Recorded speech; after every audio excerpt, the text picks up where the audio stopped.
Dios, te pedimos que tú seas guiándonos en tu consejo, que tú seas dándonos entendimiento de lo que quieres para nuestras vidas en las finanzas. Te rogamos, Dios, que hables a nuestro corazón, que nos dé revelación, en el nombre de Jesús. Amén. Ordena tus finanzas. El orden trae bendición. Desorden le roba. El Señor quiere darnos paz en todas las áreas de nuestra vida. Prueba de ello es que las Escrituras declaran en Isaías 53, versículo 4 y 5, que Jesús, nuestro Señor, pagó el precio de nuestra paz, que Él llevó nuestras dificultades y dolencias en la cruz.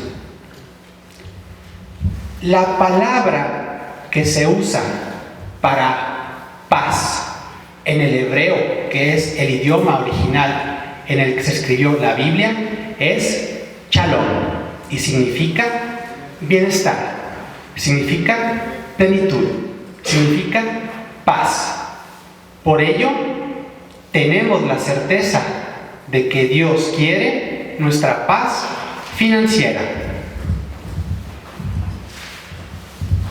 Otra evidencia irrevocable de que Dios quiere que tengamos paz financiera es que en Deuteronomio 8:18 las Escrituras nos revelan que Dios nos da poder para producir riquezas. ¿Por qué habría Dios de darnos poder para hacer riquezas si Él no quisiera que prosperáramos? Sería como darle alas a una águila y decirle que no vuele. ¿Alguien me podría apoyar con la computadora cambiándole a las filminas, por favor? Y me le cambian a la siguiente.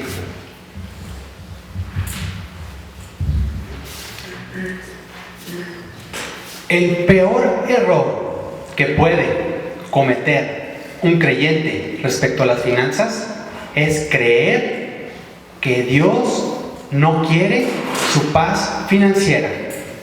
Esto es una mentira del enemigo y puede anidarse en el corazón del creyente, haciéndole vivir una vida que no era para él. Por el contrario, cuando incluimos a Dios en nuestros negocios, en nuestras finanzas, prosperamos. Podríamos llegar a pensar que ¿por qué Dios quisiera sacarme a mí de mi crisis financiera, siendo que fui yo el que tuve los errores? No obstante, también tenemos ejemplos en la Biblia de que a Dios no le importa si fue nuestro error o de alguien más. Él quiere y puede librarnos de esa crisis financiera.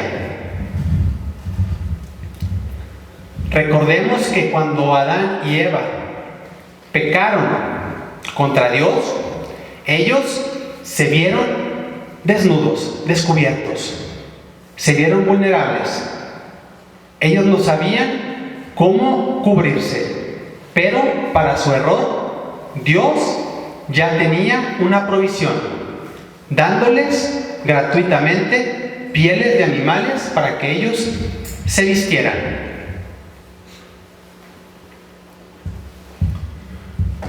¿Cómo podemos incluir a Dios en nuestras finanzas? Levantando un altar. Levantar un altar a Dios significa darle a Él la gloria y la honra que merece, incluirle en el más mínimo detalle de nuestra vida, incluyendo las finanzas. Es reconocer que es Él quien nos da las habilidades, los talentos, quien nos pone en el lugar preciso para producir finanzas. Dice la palabra de Dios que si Jehová no edificare la casa, en vano trabajan los que la edifican. Por más que tú te afanes y te esfuerces, no lograrás mucho si no estás en la voluntad de Dios. Es Dios quien te mueve a lanzar la red, y al momento que cae tu red, Él envía los pescados para que tú les obtengas. No es tu fuerza, no es tu empuje, es su gracia y su favor. ¿Cómo reconozco que es Dios quien me da esto? Incluyéndole. En muy pocos lugares de las Escrituras he visto algo como Dios lo revela en Malaquías 3:16. Él dice: ponedme a prueba. En ningún otro lugar he mirado que Dios le dice a su pueblo: ponedme a prueba. Dios está lanzando un reto a los suyos. Dios está diciéndole a su pueblo que lleven los diezmos y las ofrendas a su templo, y que si ellos hacen eso, el Señor abrirá ventanas desde el cielo para bendecir a los suyos hasta que sobreabunde. Son dos palabras que nos retan: ponedme a prueba hasta que sobreabunde.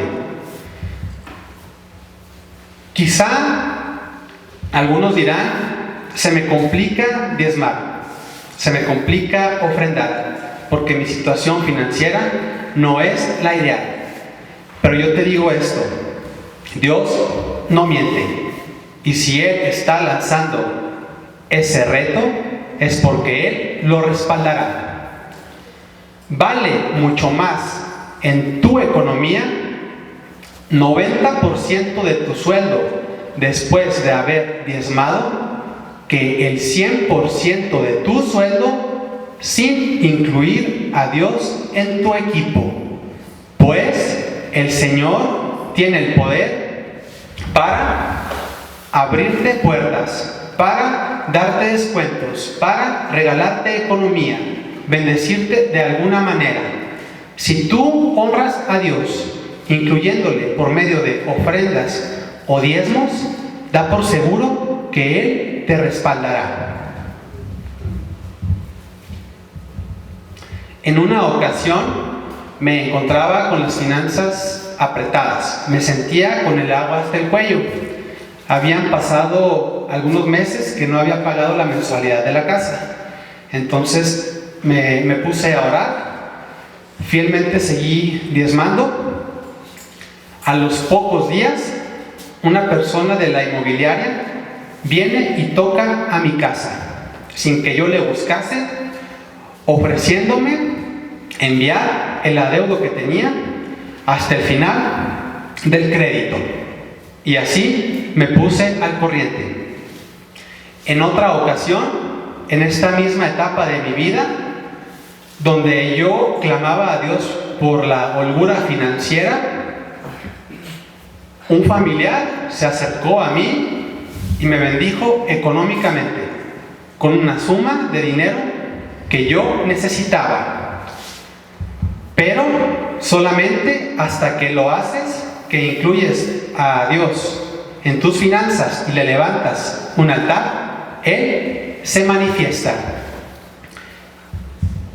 En mi antiguo trabajo, cuando yo recibí mi primer sueldo, la primera quincena, se la entregué al Señor, se la dediqué como una primicia. A los pocos días recibo un llamado del corporativo que me habían asignado un bono y unas acciones de la compañía que se le daban solamente a personal que tenía tiempo trabajando en la compañía y que era reconocido. En ese entonces yo tenía una semana trabajando, no tenía ni tiempo ni era reconocido, por lo que claramente vi que eso era una respuesta de Dios, mandando fuego al altar que yo había levantado.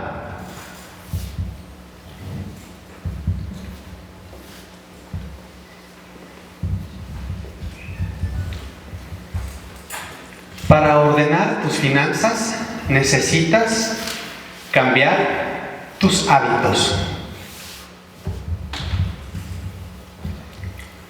Una manera de cambiar hábitos es teniendo un presupuesto.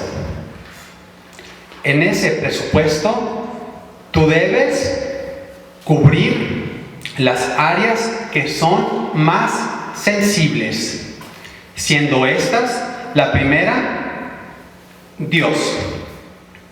Debes hacer lo posible por cubrir el diezmo y las ofrendas, porque al hacerlo tú estás guardando el fruto de tu esfuerzo.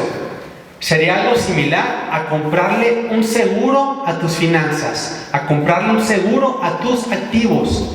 No lo estoy inventando. Malaquías 3:11 dice que si nosotros diezmamos